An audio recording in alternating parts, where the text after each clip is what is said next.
This podcast is sponsored by BuyBiz.io. Discover premium AI-driven online businesses for sale, perfect for standalone growth or seamless integration. Explore now at BuyBiz.io to kickstart your digital success. Understanding business valuation approaches. How to value a business made simple. Discover the main business valuation methods explained in a simple way. Learn how to value a company and explore AI-based businesses for sale today. Understanding business valuation approaches.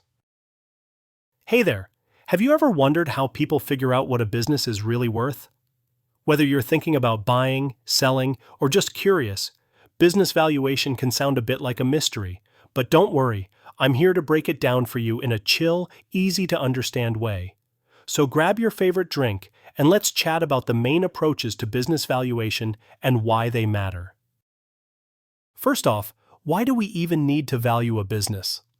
Well, whether you are an entrepreneur looking to sell your company, an investor considering where to put your money, or someone inheriting a family business, knowing the actual worth helps you make smart decisions.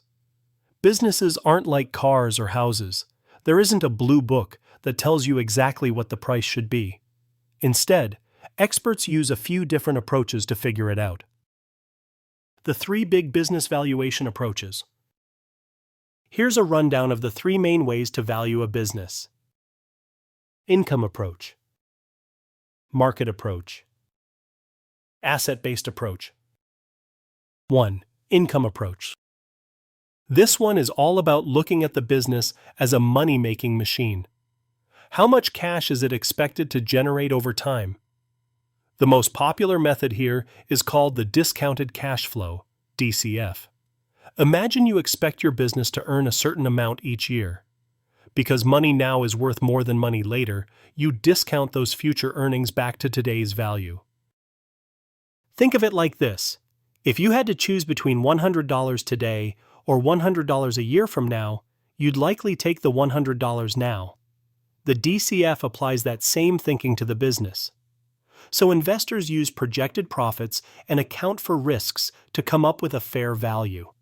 This approach works best when you have steady, predictable earnings. 2. Market approach. Next up is the market approach, which is kind of like real estate comps for businesses. You look at sales of similar businesses in the same industry and region to see what they sold for. If someone sold a coffee shop like yours for $500,000 recently, that gives you a ballpark figure. This method is super helpful because it reflects what buyers are actually willing to pay. Of course, every business is unique, so you often have to adjust for size, growth potential, location, and other factors. But when there's a busy marketplace, this approach shines. 3. Asset-based approach. The last approach is a bit more straightforward. The asset-based approach looks at the net value of everything a company owns, like cash, equipment, real estate, inventory, minus its debts. Think of it as adding up all the stuff and subtracting what you owe to get the equity value. This is often used for companies that might not be very profitable yet but have valuable items on their books, or for liquidation scenarios. It's a solid baseline approach but doesn't always capture the full potential of a thriving business. Which valuation approach should you use? Great question. It usually depends on the kind of business and the purpose of the valuation. For example, service businesses with steady cash flows often use the income approach. Businesses selling in hot markets lean on the market approach since buyers' behavior is key. Asset-heavy companies, like manufacturing or those with real estate, often lean on the asset-based approach. Sometimes, valuators use a combination of these methods to get the most accurate picture. Why does this matter for you? If you're in the market for buying or selling a business, or just thinking about investing, understanding valuation is super helpful. For instance, if you want to explore businesses currently for sale, especially the cool AI-based ones, you might want to check out Archie Boy Holdings' AI-based businesses for sale. They showcase a variety of innovative tech-driven businesses. You can explore their listings here. tipster.bybiz.io are listings. There are lots of exciting opportunities if you want to own a business powered by artificial intelligence. Final thoughts.